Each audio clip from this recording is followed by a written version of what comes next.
Hi, this is Yolanda Van Veen from vanveenbulbs.com. And I'm going to give you a few tips on transplanting roses. Roses are very easy to transplant. You can pretty much move them any time of the year. I have a few rules that I try to follow.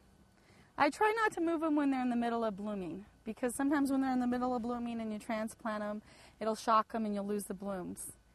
But saying that, they'll grow new blooms, so if you're just moving to a new house or you transplanted it from the neighbor's yard, do it any time of the year that you can, because they will eventually get on schedule again.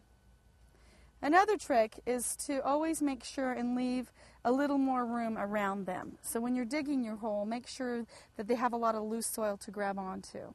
I try not to transplant my roses on a 100-degree day. Today it's a high of 80, which actually feels cool because we've had a lot of warmer days than this recently.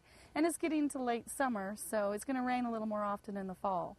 So really when transplanting them, if you don't want to be careful to water them all the time, the best time to transplant them is in early spring or in the fall and middle of winter. Because sometimes in the middle of summer, if you transplant them and you don't water them well enough, you'll lose them. But you can pretty much move them any time of the year. We can move year round, so can our roses.